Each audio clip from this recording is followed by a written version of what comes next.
Assalamualaikum warahmatullahi wabarakatuh. Alhamdulillahi rabbil alamin. Ilahun wahidun la ilaha illa anta. Subhanallah wa bihamdihi. Subhanallahil azim. La haula wa la quwata illa billahil aliyil azim.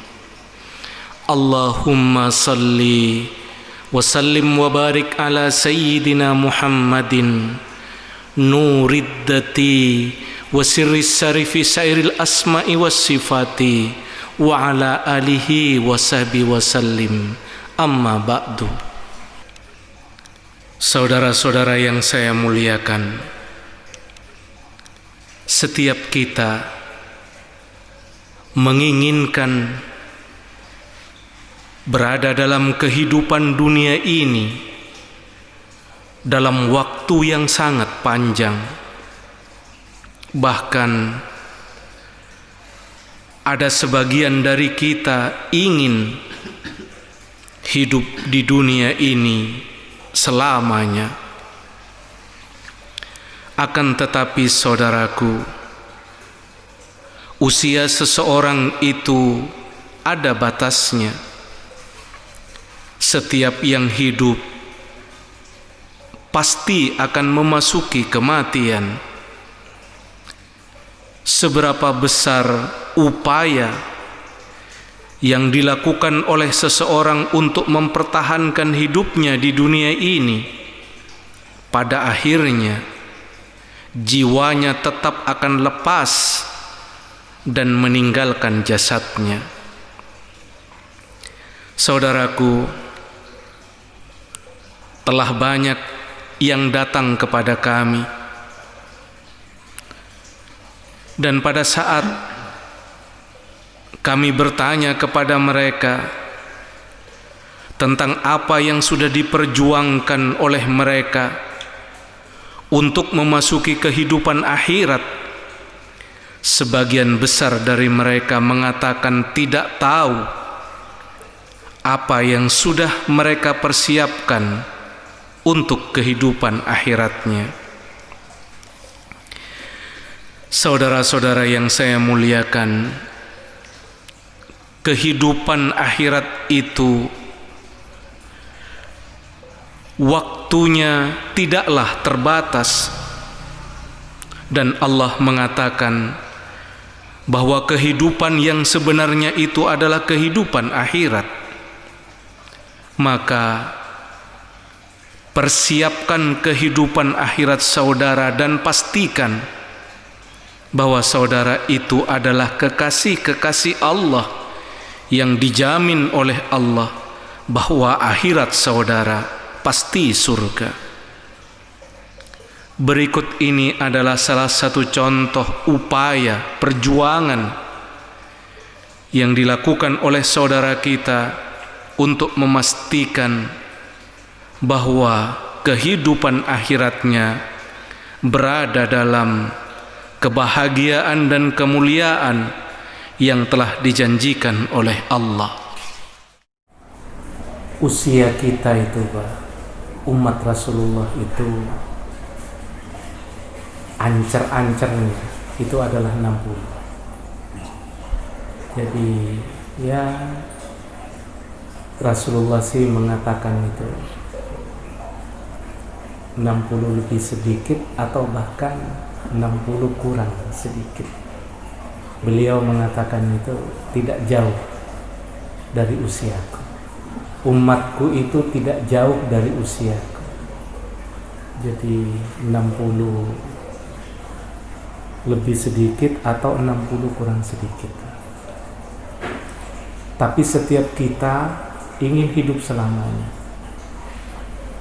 Meskipun kadang jasad kita itu tidak memungkinkan lagi untuk melaksanakan aktivitas, kadang kita tetap tidak mau meninggalkan kehidupan dunia ini.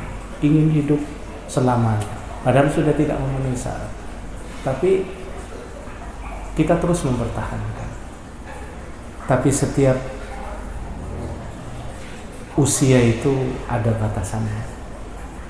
pada saat sampai kepada waktu yang telah ditetapkan, seberapa besar kita ingin mempertahankan, meskipun kekayaan kita itu hampir separuh dunia ini, tapi ya lepas juga jiwa kita, sehingga akan lebih aman kalau 60 itu dijadikan batasan untuk kita mempersiapkan kehidupan akhirat kita. Karena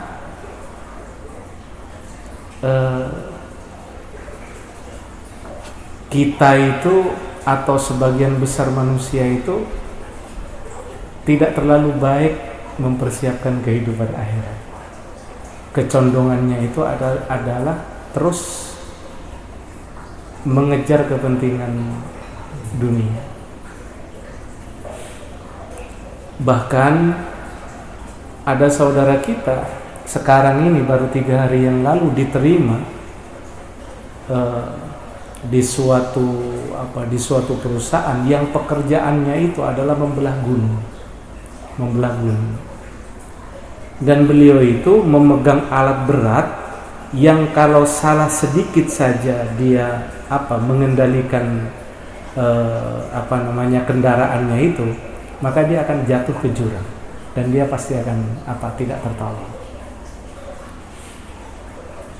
Tapi tetap dilakukan. Begitulah kita memperjuangkan kehidupan dunia ini.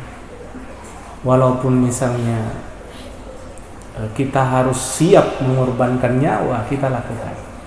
Tetap kita melakukan. Nah, sekarang saatnya saya menyampaikan kepada jenengan itu di dalam memperjuangkan kehidupan akhirat. Mudah-mudahan jenengan diberi kekuatan seperti itu. Di dalam mempersiapkan kehidupan akhirat jenengan itu, jenengan mampu mempersiapkan jiwa sebagai taruhan. Bahkan Rasulullah sabdanya itu adalah, seandainya telah datang kepadamu seorang pembawa amanah, maka datanglah kamu kepada dia meskipun kamu harus melewati gurun salju. Melewati gurun salju itu kan logikanya itu ya tidak akan ada orang yang selamat ya Pak. Ya pasti kedinginan dan di tengah perjalanan dia pasti mengakhiri hidupnya. Tapi Rasulullah mengatakan kamu harus tetap datang. Kenapa kok seperti itu? Karena kehidupan akhirat itu adalah kehidupan yang sebenarnya. Kalau kita itu gagal mempersiapkan kehidupan dunia ini, ya kita masih bisa lari ke sana lari ke sini untuk minta pertolongan. Dan waktunya terbatas. Waktunya ada batasannya. 60-70 itu sudah selesai. Tapi seberapapun kesulitan yang kita hadapi di dunia itu, banyak orang yang bisa membantu kita. Banyak orang. Tapi jenengan pahami bahwa kita harus paham semua bahwa pada saat kita gagal dalam kehidupan akhirat, maka tidak ada satupun orang yang bisa menolongnya. Bahkan kalau dalam kehidupan dunia ini kita mengingkari apa yang diajarkan oleh nabi-nabi kita, rasul-rasul kita, maka para nabi, para rasul pun tidak berkutik, tidak bisa menyelamatkan kita. Nah,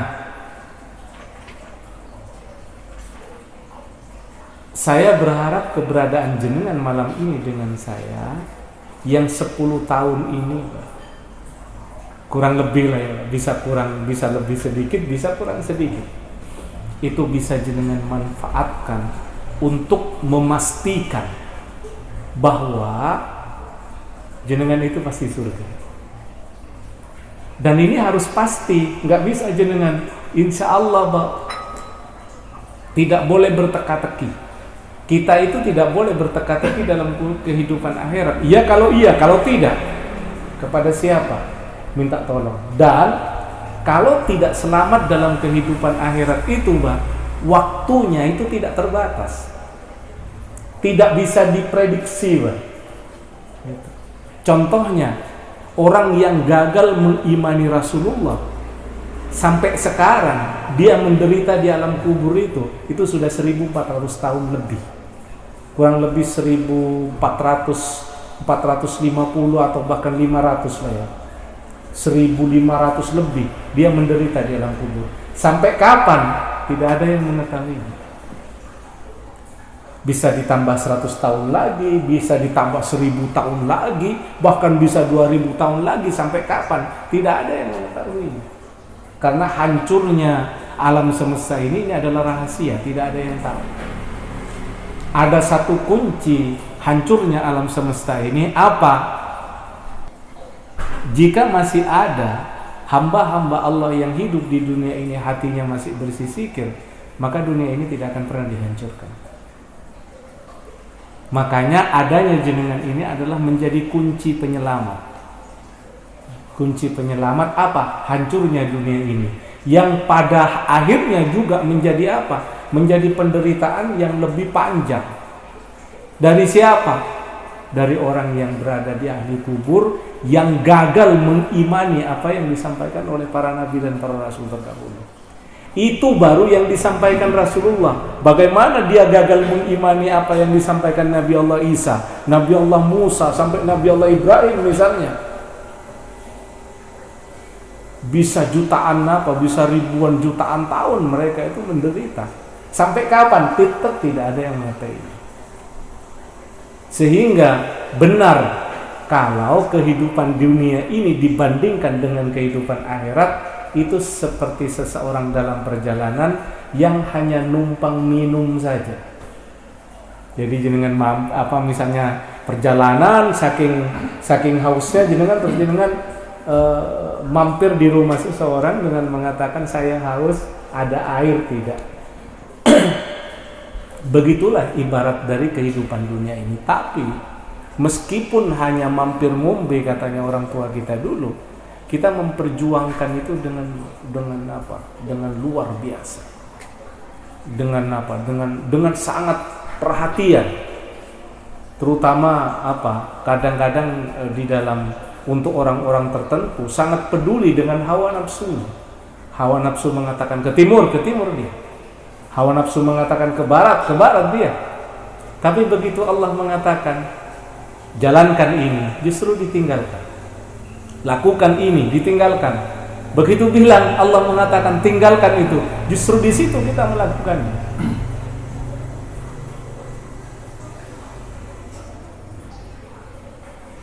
Kecil sekali perhatian kita terhadap kehendak Allah.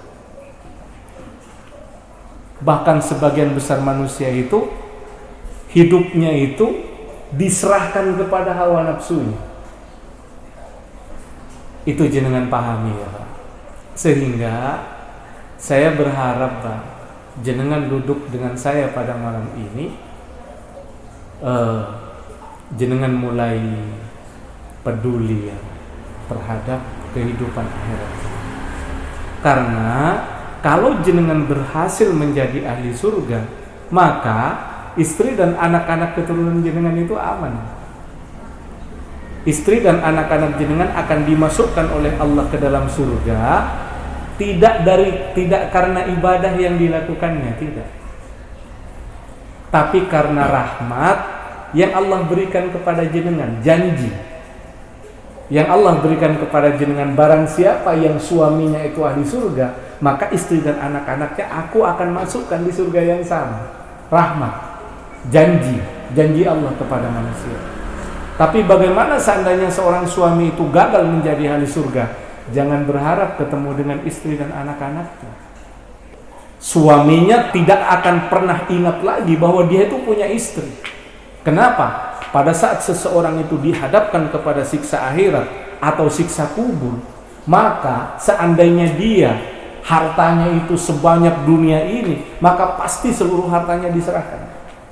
Asal dia mengatakan, asalkan aku jangan disiksa dengan siksa yang ada di hadapanku. Tapi ini dilakukan setelah ada di alam kubur. Waktu di dunia bagaimana? Ya, paling pinter dia memuaskan hawa nafsunya. Padahal hawa nafsu itu tidak boleh diikuti. Kenapa? Di neraka dia tidak panas, di surga dia tidak senang hawa nafsu. Dan Allah tidak mau berhubungan dengan hawa nafsu. Ini hawa nafsu lembur nanti seluruhnya.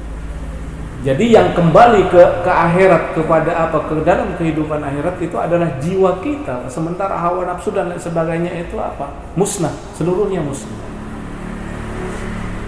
Dan Allah tidak akan memintai pertanggungjawaban hawa nafsu. Misalnya dengan mengatakan, hawa nafsu, kenapa kamu mau menyesatkan manusia? Tidak, Pak. Tetap jiwa kita yang disalahkan. Kenapa kamu mengikuti hawa nafsu? Sudah aku katakan lakukan ini, tapi kenapa justru ditinggalkan? Tapi begitu aku mengatakan tinggalkan ini, justru kamu melakukan itu. Itu ya Pak, jenengan pahami semua ini. Jadi Pak, tidak ada pilihan lain bagi jenengan semua, ya, khususnya saudara kita, Abah Atim. Jenengan diberi rahmat oleh Allah malam ini bahwa jenengan akan memastikan diri bahwa jenengan itu adalah ahli surga. Dan kami akan membimbing. Dengan cara apa Pak? Dengan cara yang sederhana. Sederhana, tidak cara yang sulit. Tidak seperti yang Kalijogo, tidak seperti yang Bonang, tidak seperti yang Sunan Gunung Jati. Tidak, sederhana, dengan cara yang sederhana. Bagaimana Pak? Nah ini khusus untuk Abah Adim sekarang ya. Sebelum jenengan menata ibadah yang jenengan lakukan, di dalam diri jenengan itu harus ada dua kemuliaan. Dan dua kemuliaan ini harus ada di dalam diri jenengan. Paling tidak ini harus dalam rangka saya memberikan bimbingan kepada jenengan. Paling tidak, begitu ya. Paling tidak begitu. Untuk kami membimbing jenengan, dua kemuliaan ini harus ada di dalam jenengan. Apa Pak? Yang pertama adalah jenengan harus mengatakan sanggup kepada saya bahwa jenengan sejak malam ini akan menjalankan hidup jenengan itu dengan kemurnian iman. Ya belajarnya nanti saja. Jadi karena ya tidak banyak waktu bagi jenengan itu untuk belajar lagi sebenarnya. Ini sudah harus wujud, Pak. Jadi kemurnian iman ya sudah wujud, begitu loh. Gitu. Jadi tidak belajar lagi kemurnian iman itu apa, ini apa, bagaimana, tidak gitu. Tapi saya berharap malam ini wujud. Bagaimana untuk mewujudkan kesanggupan memurnikan iman ini? Saya akan bertanya kepada jenengan. Kira-kira pertanyaan saya begini, Mbak. Saya bertanya kepada jenengan, apakah sejak malam ini jenengan sanggup menjalankan hidup jenengan dengan kemurnian iman? Kira-kira saya akan bertanya seperti itu kepada jenengan.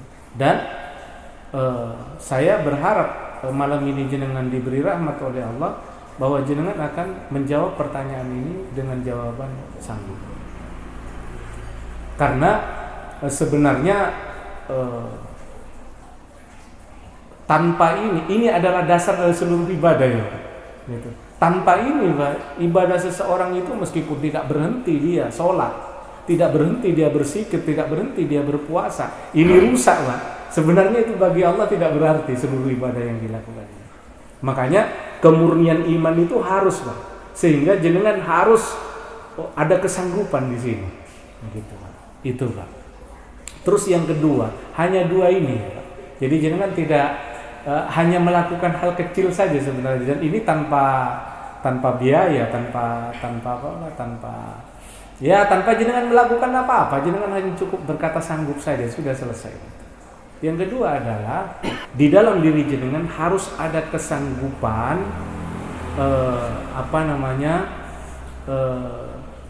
untuk mewujudkan kemuliaan Allah melalui sifat memaafkan. Gitu. Jadi begini, Pak.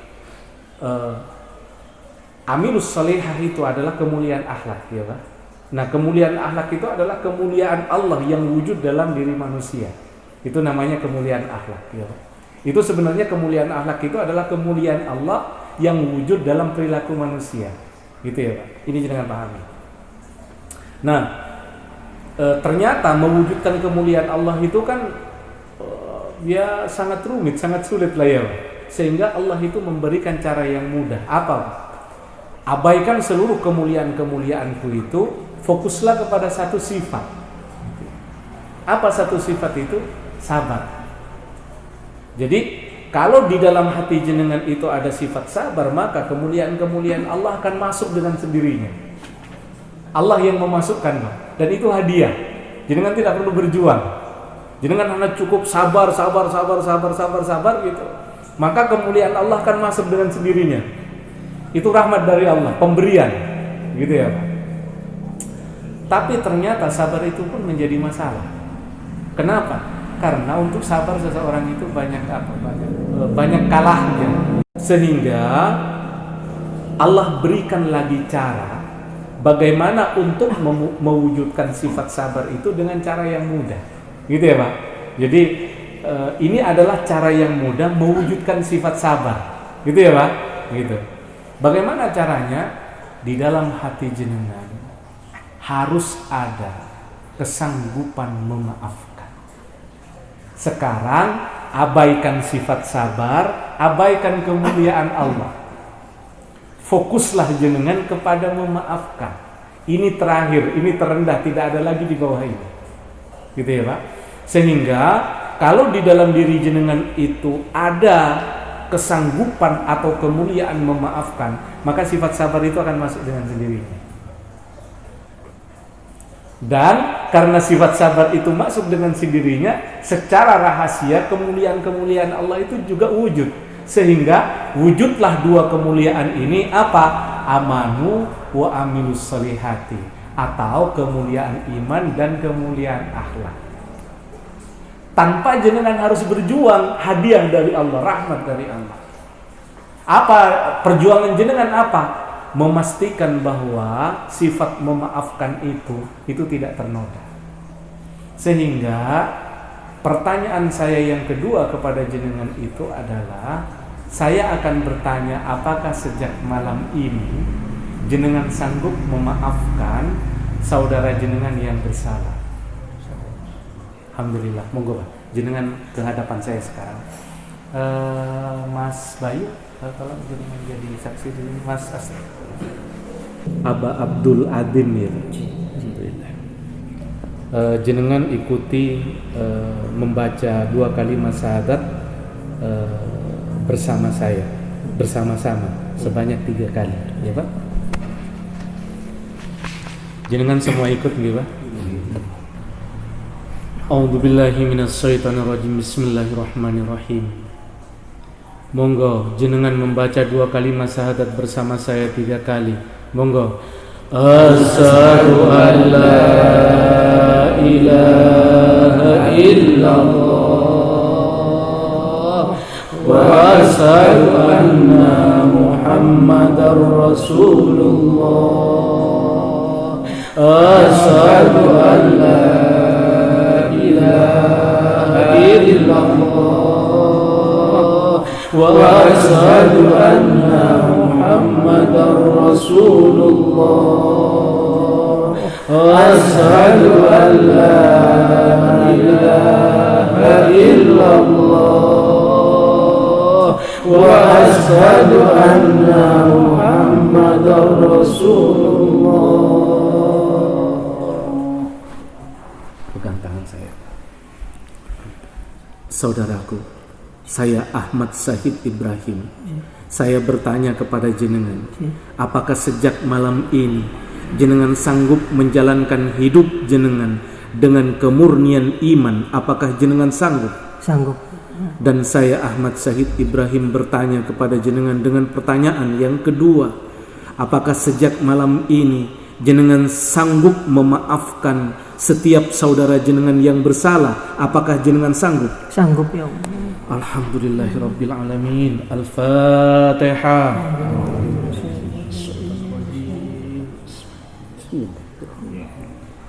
Alhamdulillahirabbil alamin. Iyyaka na'budu wa iyyaka nasta'in. Ihdinas siratal mustaqim.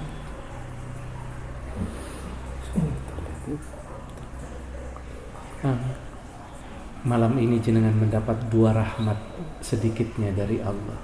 Yang pertama adalah malam ini Allah memberikan pengampunan kepada jenengan atas seluruh dosa dan kesalahan yang jenengan lakukan selama hidup jenengan. Tapi jenengan tidak boleh kembali lagi ke jalan hawa nafsu. Tidak boleh jenengan kembali ke belakang. Jenengan harus tetapkan hati, pikiran dan jiwa jenengan bahwa setelah ini jenengan akan berjuang untuk mewujudkan kehendak Allah. Yang kedua adalah malam ini Allah menurunkan sedikitnya 10 malaikat untuk membantu jenengan.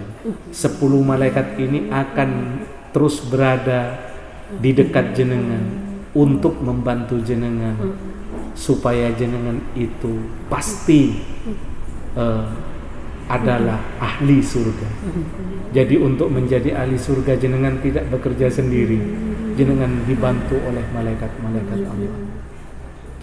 Setelah itu sejak malam ini kalau jenengan sholat, maka pastikan 5 kemuliaan sholat itu ada di dalamnya. Apa itu Pak? Jenengan perhatikan.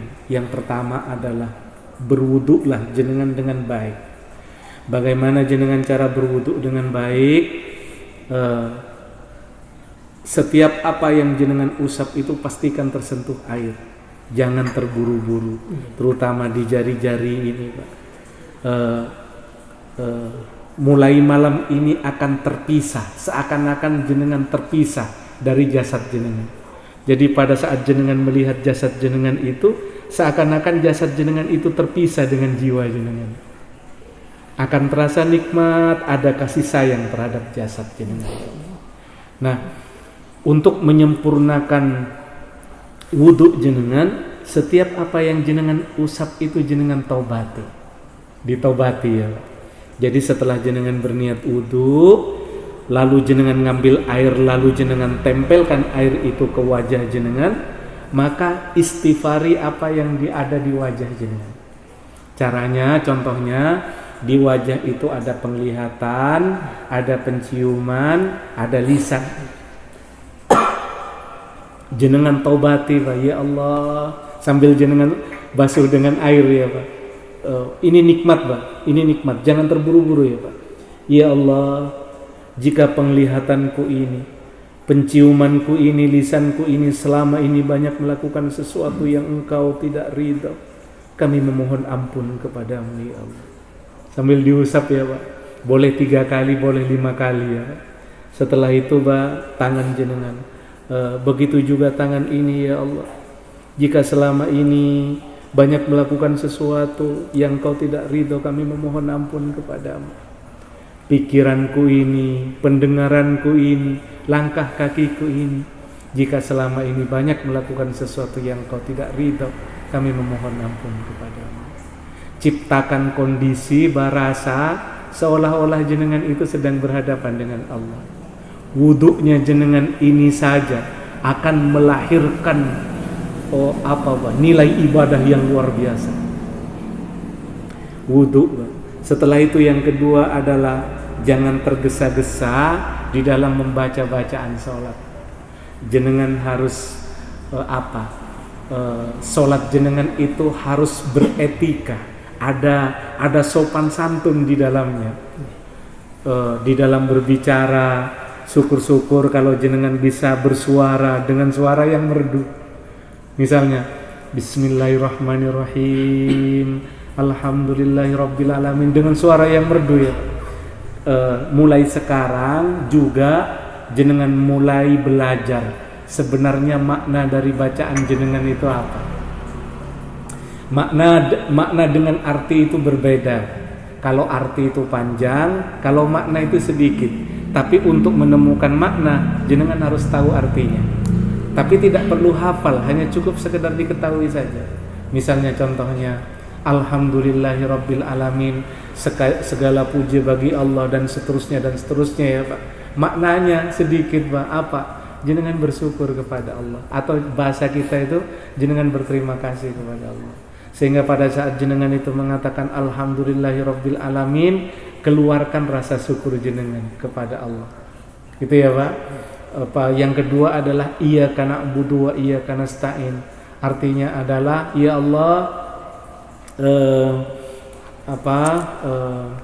maknanya itu adalah jika tidak Engkau ya Allah, aku tidak akan menyembah, dan jika tidak Engkau, aku tidak akan meminta pertolongan atau perlindungan. Maknanya ya, seakan-akan pada saat jenengan mengatakan iyyaka na'budu wa iyyaka nasta'in itu jenengan hanya berdua dengan Allah. Dan itu akan disambut oleh Allah, malaikat akan disuruh pergi oleh Allah. Malaikat, pergilah kamu sekarang. Ini sekarang itu adalah urusan aku dengan hambaku ini. Jadi jenengan itu malaikat disuruh pergi, Allah hanya ingin berdua bersama jenengan. Luar biasa, Pak. Pada saat jenengan mengatakan iyyaka na'budu wa iyyaka nasta'in. Gitu ya, Pak. Jadi wudu,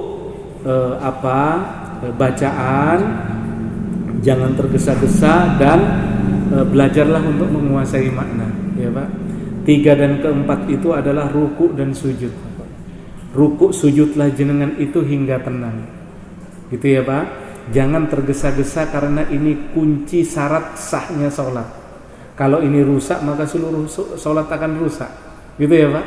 Itu bagaimana caranya? Pada saat jenengan berada di posisi ruku, itu jenengan tenang dulu 3 detik. Setelah itu baca 3 detik, setelah itu tenang lagi 1 detik. Jadi kurang lebih jenengan akan melakukannya 7 detik. Sangat singkat ya Pak, hanya 7 detik saja ya Pak. Begitu juga sujud. Pada saat jenengan berada di posisi sujud, jenengan diam dulu 3 detik, setelah itu baca 3 detik, setelah itu diam dulu 1 detik. Untuk apa diamnya jenengan itu Pak? Diamnya jenengan itu untuk menemukan kebersamaan jenengan, jiwa jenengan dengan Allah. Dan ini kalau jenengan menemukan kebersamaan dengan Allah, maka jenengan akan melakukan sujud atau ruku itu nikmat sekali gitu. Gitu ya Pak. Jadi selesai 4, tinggal 1 ya Pak. Wudu, bacaan, ruku, sujud, yang terakhir takbir pertama atau takbiratul ihram. Takbir pertama atau takbiratul ihram. Sempurnakan takbiratul ihram. Bagaimana menyempurnakannya? Pada saat jenengan sudah berdiri di atas sajadah Pak, itu jenengan tenang dulu, jangan terburu-buru gitu Pak. Apa yang harus jenengan, setelah jenengan merasa tenang, ada 2 hal yang jenengan lakukan salah satu, tidak perlu dua-duanya, salah satu saja ya Pak. Apa itu? Yang pertama adalah hadapkan wajah jenengan kepada Allah sebelum takbir ya Pak. Hadapkan wajah jenengan kepada Allah. Kalau misalnya jenengan tidak bisa, abaikan ini, lakukan yang kedua. Yang kedua apa? Temukan rasa seolah-olah jenengan sedang diperhatikan atau dilihat oleh Allah. Gitu ya Pak. Jadi dan Rasulullah sabdanya, apakah jenengan itu merasa diperhatikan atau tidak, jenengan merasa dilihat atau tidak, sesungguhnya Allah itu sedang memperhatikan jenengan pada saat itu. Itu ya Pak. Jadi seolah-olah saja, tidak sungguhan, tidak apa-apa, seolah-olah, seakan-akan ya Pak. Gitu. Pada saat jenengan merasa menghadapkan wajah jenengan kepada Allah, atau jenengan sudah merasa diperhatikan oleh Allah, angkat tangan jenengan, boleh sejajar dengan bahu, boleh di belakang telinga Pak, sampai di belakang telinga ya Pak. Muliakan Allah kepada seluruh makhluk yang ada di langit, di bumi, dan apa yang ada di antara keduanya, dengan jiwa ya Pak, dengan jiwa. Pejamkan sesaat penglihatan jenengan ya Pak, dengan jiwa ya Pak, seakan-akan jenengan itu melihat seluruh makhluk yang ada di alam semesta ini, khususnya jiwa manusia yang ada di bumi ini ya Pak. Agak panjang sedikit Pak. Allahu Akbar, 3 alif ya Pak. Allahu Akbar gitu ya Pak, gitu. Nah, kalau jenengan sanggup melakukan ini Pak, 5 ini, berwudu dengan baik, tidak tergesa-gesa di dalam bacaan, atau jenengan menguasai makna yang ada di dalam setiap bacaan, ruku sujud hingga tenang. dan melakukan takbiratul ihram sesempurna mungkin, maka selesai jenengan melakukan solat itu akan berdiri di hadapan jenengan. Lalu solat itu akan mengatakan, ya Allah, muliakan dia, jaga dia seperti dia sudah memuliakan dan menjaga aku. Lalu setelah itu malaikat solat jenengan itu dibawa oleh seorang malaikat naik, untuk menghadap kepada Allah, dan luar biasa, seluruh pintu yang ada di langit itu langsung terbuka. Naik terbuka terus, Begitu sampai solat jenengan di hadapan Allah, solat jenengan itu langsung bersujud di hadapan Allah. Dia meminta, memohon, berdoa kepada Allah. Apa doanya? Solat jenengan itu minta supaya Allah itu memberikan rahmat dan pengampunan atas jenengan. Dan sujud ini dilakukan oleh solat jenengan itu sampai hari kiamat. Satu solat, satu malaikat, satu solat, satu malaikat, satu solat, satu malaikat, begitu seterusnya. Sehingga pastikan bahwa solat yang jenengan lakukan itu 5 kemuliaan ini ada di dalamnya. Berwuduklah jenengan dengan baik. Setiap apa yang jenengan usap itu jenengan taubati dengan bahasa jenengan, ya Pak. Supaya apa? Supaya lebih cepat jenengan nyambung, ya Pak. Karena kalau menggunakan bahasa lain itu masih ada hijab, ya Pak. Untuk nyambung itu perlu perlu banyak jalan. Tapi kalau dengan bahasa jenengan itu sudah tidak perlu dijelaskan lagi ke jiwa, langsung paham begitu disebut gitu. Itu ya Pak. Lakukan bacaan solat itu dengan tidak tergesa-gesa, beretika, bahkan kalau bisa itu kuasai maknanya, ya Pak. Setelah itu rukuk sujudlah hingga tenang, dan yang terakhir adalah lakukan takbiratul ihram atau takbir pertama sesempurna mungkin. Alhamdulillahirabbil alamin. Itu ya Pak, untuk malam ini itu yang saya sampaikan kepada jenengan. Jenengan ada 5 amalan yang harus jenengan lakukan, ya Pak. Yang pertama adalah tadi Pak, kesanggupan memurnikan iman sudah selesai Pak. Jadi ini hanya tinggal menjaga jenengan. Yang kedua adalah kesanggupan memaafkan, selesai Pak. Jenengan tidak melakukannya lagi. Ini jenengan hanya tinggal menjaga saja. Gitu. Nah, untuk memastikan Pak, tidak ada kita tidak tertipu dengan kesalahan orang lain, sebelum tidur itu jenengan berdoa Pak. Sebelum tidur, apa doanya jenengan? Ada 3 Pak. Ya Allah, jika hari ini ada orang yang bersalah kepadaku, aku memaafkan mereka. Dan jika aku bersalah kepada mereka, berilah mereka itu, jadikanlah kesalahanku itu sebab Engkau memberi rahmat kepada mereka. Dan aku memohon ampun kepadamu atas seluruh dosa dan kesalahanku. Jadi memaafkan, minta maaf dengan doa. Lalu setelah itu yang ketiga adalah jangan minta pengampunan kepada Allah. Ya Allah, jika ada orang yang bersalah kepadaku hari ini, aku memaafkan mereka. Dan jika aku bersalah kepada mereka, jadikanlah kesalahanku itu sebab Engkau memberi rahmat kepada mereka. Dan aku memohon ampun kepadamu atas seluruh dosa dan kesalahanku. Itu ya Pak. Jadi ini jenengan lakukan sebelum tidur untuk memastikan apa? Untuk memastikan hati jenengan itu tidak ternoda. Ini najis Pak. Kesalahan manusia itu najis. Keburukan akhlak manusia itu najis. Itu tidak boleh masuk ke dalam hati. Iya Pak. Gitu. Itu sehingga untuk memastikannya sebelum jenengan tidur, jenengan berdoa. Nanti jenengan bisa merasakannya setelah berdoa, jiwa jenengan itu menjadi tenang. Sama seperti hari ini, rasanya jenengan itu terbebas dari seluruh masalah itu. Itu ya Pak. Jadi 2 selesai. Yang harus jenengan perjuangkan adalah menyempurnakan sholat, ya Pak. Lakukanlah sholat itu sesempurna mungkin. Tidak sempurna nggak apa-apa Pak. Besok jenengan berjuang lagi, besok lagi berjuang lagi, begitu lagi Pak. Belajar tiba-tiba jenengan tidak merasakan bahwa sholat jenengan sudah berada di tingkatan tertinggi. Sehingga kalau jenengan itu menyampaikannya sholat jenengan kepada orang lain, maka orang lain akan mengatakan, wah aku tidak bisa mas sholat seperti itu sholatnya sholatnya wali-walinya Allah gitu. Mereka mengatakan seperti itu gitu. Tapi jenengan belajar tidak merasa sulit gitu ya Pak. Dan jenengan tidak usah merasa sulit, jenengan cukup belajar, besok sempurnakan lagi. Nah ini 3 ya Pak. Yang kedua itu adalah ada 5 seluruhnya amalan jenengan. Yang 2 lagi adalah puasa di pertengahan bulan. Tapi untuk sementara setiap jenengan puasa, jenengan akan membawa 1 zikir. Ada 9 zikir yang akan jenengan puasai. Sehingga kalau jenengan istiqomah mulai bulan depan, jenengan akan berpuasa itu jenengan akan membawa zikir di dalam puasa jenengan itu kurang lebih 9 bulan ke depan. Gitu ya Pak.